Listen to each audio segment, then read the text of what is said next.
I was just trying to enjoy a peaceful weekend at my lake cabin, doing something as simple as unloading firewood, when things took a wild turn I never saw coming.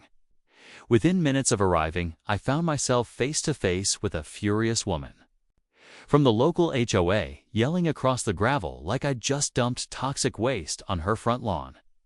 I didn't even have the first stack off the truck before she was threatening to call the cops. And then, unbelievably, she actually did. You'd think that'd be the end of it, right?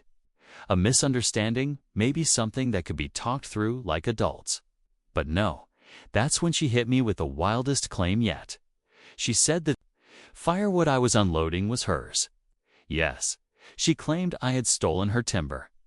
Now keep in mind, this is firewood I personally chopped and hauled in from my own property a few miles out. But none of that mattered to her. She was convinced that I had taken logs from her so-called protected woodline, and that she'd seen me do it, even though I hadn't even set foot near her land. As the deputy rolled up, I could tell this wasn't going to be a quick conversation. My peaceful weekend was turning into a heated standoff, all because one HOA member decided my firewood was some kind of criminal offense. And just when I thought it couldn't get any more absurd, she pulled out her phone, pointed at my truck, and said something I still can't believe. What she accused me of next left even the officers speechless. And you won't believe what happened after that? Stick around, because this story is only getting started. And trust me, it gets crazier from here.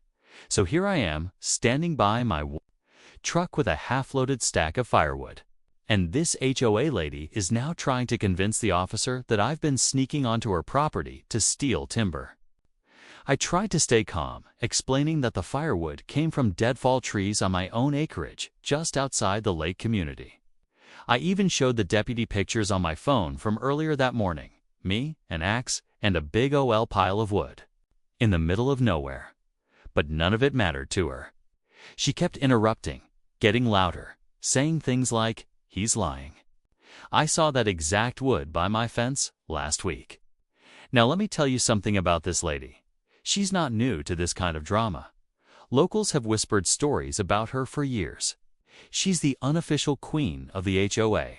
She watches everyone like a hawk, calls and complains if your grass is an inch too high, and once got someone fined for putting up a wind chime. She's got her own version of the rules, and if you don't follow them, she makes your life difficult. I didn't think I'd ever be in her crosshairs, especially over something like firewood. But clearly, I was wrong. The officer, to his credit, stayed calm, but I could see in his face he didn't know who to believe. Then she pointed to one of the logs and said, "Look, that one even has my red paint mark on it." I looked down, and sure enough, there was a faint red stripe on the end of a log I'd just dropped. My stomach dropped. I knew that mark wasn't there this morning, but if I didn't put it there, then who did? And why? Something wasn't adding up, and I was starting to wonder if this was more than just a misunderstanding. I kept staring at that red paint mark, my mind racing. I knew that wood hadn't been marked when I loaded it. I had split and stacked every log myself, and I would have noticed something that obvious. But now it was there, plain as day, a red stripe, just like she claimed. I glanced at her, and she was smiling like she'd just won something. That's when I realized this might not be about firewood at all. This was something else, something personal. Later, one of the neighbors, Tom, quietly came over as things were cooling down and the officer stepped aside to take a call. Tom's an older guy, retired, keeps to himself, but he's been around long enough to know what's what. He leaned in and whispered, "You're not the first one." She pulled the same kind of thing with the Johnsons when they were building their dock. Said their lumber was from her storage shed. Whole thing ended up in small claims that changed everything. This wasn't some sudden fit over timber. This was a pattern. The officer came back and started asking about where I'd been that morning and whether I had any security cams at my place. I didn't, but I knew someone who might. My buddy Nate lives off the same dirt road I used to haul in supplies. He's got a motion camera that catches vehicles passing by. If someone tampered with my truck or planted marked wood, his camera might have caught it. Meanwhile, the HOA lady wouldn't let it go. She started talking about unauthorized resource removal and said the HOA would be issuing a violation. She even mentioned possibly pressing charges. I was trying to stay calm, but inside it felt like a trap was being set, one I hadn't seen coming. And then Tom said something that really made my stomach turn. "Check your stack." If she marked it, she probably touched more than just one log. I walked over to the firewood stack with Tom right behind me, the HOA lady still on the phone a few feet away, clearly talking to someone from the association board. My hands were shaky, not from fear exactly, more like that adjuved cliff. Kind of feeling like something big was about to happen and I had no control over it. I started flipping logs one by one, checking the ends. The first few were clean. Then the next had a faint red dot, and the one under that, a full-on stripe, just like the first one she pointed out. Tom whistled low. She got to these, no doubt about it. These weren't marked in the woods, man, no way. The weird part? The paint was still tacky on one of them, like it hadn't even dried all the way. That told me everything I needed to know. Someone had marked these after I'd loaded them. The question was when. And how. Just as I was putting that together, Nate texted me. His motion cam had picked up someone walking around the back of my truck early that morning, while it was parked in front of my cabin. No vehicle, just a single person on foot. The image was blurry, but you could tell it wasn't me. Nate was sending over the footage, but I could already feel the tension snap tighter. This wasn't just about property lines anymore. Someone had gone out of their way to make it look like I stole something I didn't. The officer was now looking at both of us, trying to figure out who was lying. The HOA lady turned to him and said, "I want him cited. This isn't just a violation, it's theft." Her voice was steady, sure of herself, like this was all playing out exactly the way she planned. I looked at the officer, waiting to see what he'd say next. And that's when he asked me to step aside, because he needed to check something in the bed of my truck. I stepped back as the officer moved toward the bed of my truck.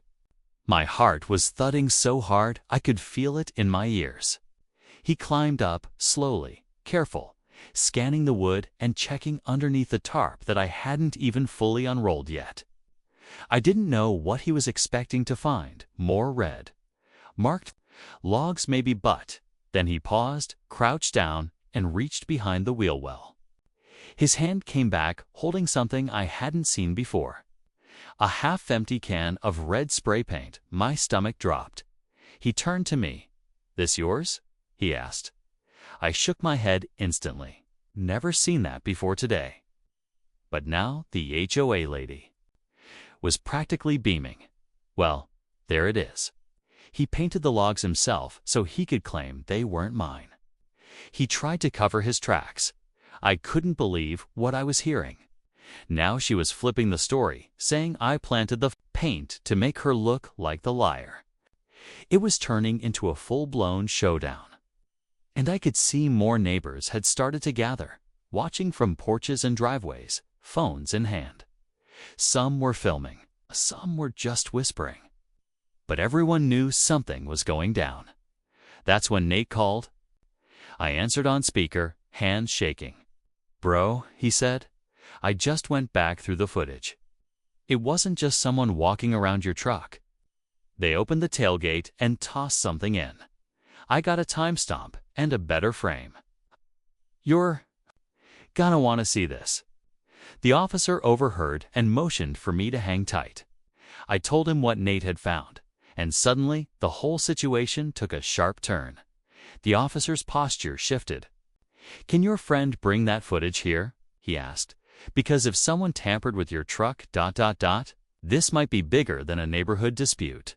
And just like that, the firewood drama had turned into something far more serious. and I had no idea who was really behind it or what they were trying to pull. About 30 minutes later, Nate rolled up in his old pickup, window down, tablet in hand. The officer walked straight over to him while the rest of us stood near the truck, tension thick in the air. The HOA lady had gone quiet now, her arms crossed, shifting uncomfortably as more neighbors gathered. Nate handed over the footage and the officer tapped through it, face stone serious. Then he paused and turned the screen toward both of us. Clear as day, the video showed someone walking up to my truck before sunrise, hood over their head, flashlight off. They looked around, opened the tailgate, and tossed something in. Then, right before leaving, they did something I didn't expect. They turned slightly toward the camera. It was just enough. Not the whole face, but enough of a profile too. Recognized them, and it wasn't me. It wasn't even some stranger. It was her. The same HOA lady who'd called the cops. She must have thought it was too early for anyone to see her. Maybe she didn't know Nate had a camera watching that road. But there she was, caught red-handed, planting the paint can in my truck bed. The officer watched it again, then looked at her. "Ma'am, would you like to explain this?" she stammered. Tried to say something about being set up, but the damage was done. The officer stepped aside and made a quick radio call. I stood there, part of me relieved, the other part just stunned. She had gone that far to try and frame me over Firewood, or maybe something deeper. Maybe she didn't like that I wasn't part of her inner circle. Maybe I was just an easy target. But just when I thought it was over, Tom nudged me and whispered, "You think this was just about the logs?" I looked at him, confused. "Checked your land records," he said. "That woman's been pushing for the HOA to redraw the property boundaries for months. I think your woodpile was just the excuse."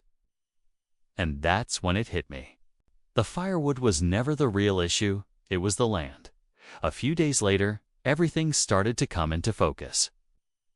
I went down to the county office with Tom, and sure enough, he was right. There had been a quiet proposal to redraw the HOA boundary lines, and part of that plan included a sliver of my land, mostly woods, that would have ended up under HOA control. If that happened, they could dictate how I used it, including banning wood gathering altogether. Turns out, my cabin sat just outside their reach, and that didn't sit well with certain board members, especially her. After the footage was reviewed by local authorities, they decided not to press charges on either side, but a formal complaint was filed. She was removed from the HOA board by a unanimous vote a week later, and the boundary change proposal quietly vanished. Neighbors who used to keep their heads down started speaking up. Turns out, people were tired of being intimidated. The whole Firewood incident had been the final push folks needed to take back a bit of control over their community. As for me, I installed my own cameras, just in case. I still haul in firewood on weekends, but now I get friendly waves instead of phone calls to the cops. What started as a simple task turned into a fight to protect what was mine, not just the timber, but my right to live peacefully without fear of false accusations or power games. So if you ever think a pile of firewood isn't worth the trouble, think again. Sometimes it's not about the logs. It's about standing up when someone tries to quietly take more than they're owed. Out here by the lake, you learn that respect matters more than rules, and truth has a way of cutting through even the thickest kindling.